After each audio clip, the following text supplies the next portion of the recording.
بسم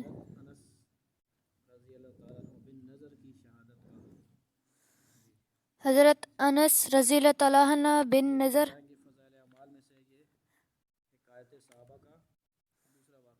قطع صحابہ کا دوسرا واقعہ۔ ایک صحابی تھے جو بدر کی لڑائی میں شریک نہیں ہو سکے تھے۔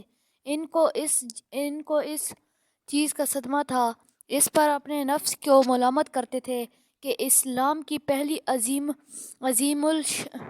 الشان لڑائی اور تو اس میں شریک نہ ہو سکا۔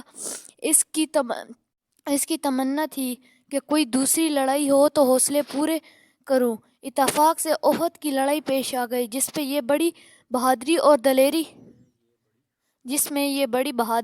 اور دلیری سے شریک ہوئے۔ احد کی لڑائی میں اول تو مسلمانوں کو فتح ہوئی مگر آخر میں ایک غلطی کی وجہ سے مسلمانوں کو شکست ہوئی۔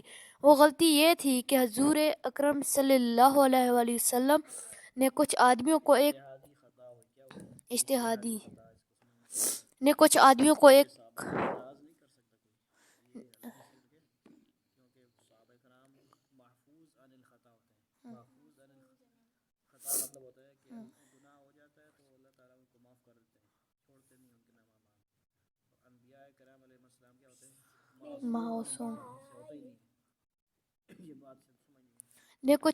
ایک خاص جگہ مقرر فرمایا تھا کہ تم لوگ اتنے میں نہ کہوں اس جگہ سے نہ ہٹنا کہ وہاں سے دشمن کے حملہ کرنے کا اندیشہ تھا۔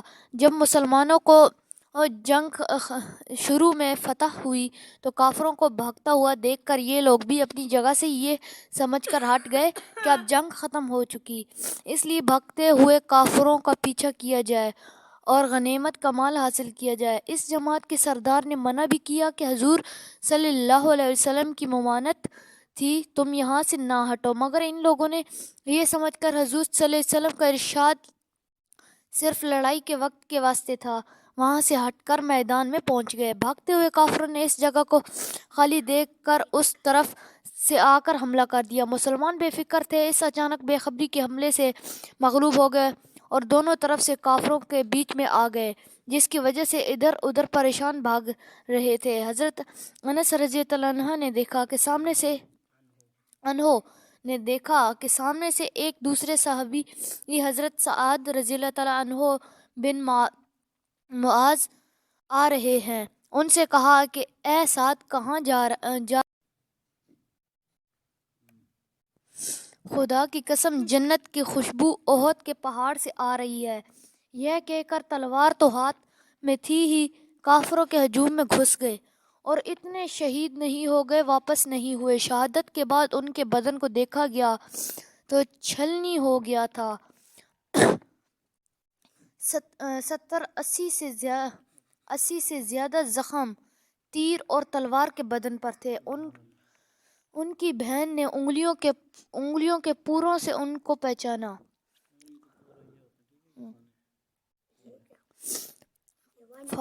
جو لوگ اخلاص اور سچی طلب کے ساتھ اللہ کے کام میں لگ جاتے ہیں ان کو دنیا ہی میں جنت کا مزہ آنے لگتا ہے۔ یہ حضرت انس رضی اللہ تعالیٰ عنہ زندگی ہی میں جنت کی خوشبو سونگھ رہے تھے۔ اگر اخلاص آدمی میں ہو جائے تو دنیا میں بھی جنت کا مزہ آنے لگتا ہے۔ میں نے ایک معتبر شخص سے جو حضرت اقدس مولانا شاہ عبد الرحیم صاحب رائے پوری رحمۃ اللہ علیہ کے مخلص خادم ہیں، حضرت کا مقولہ سنا ہے کہ جنت کا مزہ آ رہا ہے۔ فضائل رمضان میں اس قصے کو لکھ چکا ہوں۔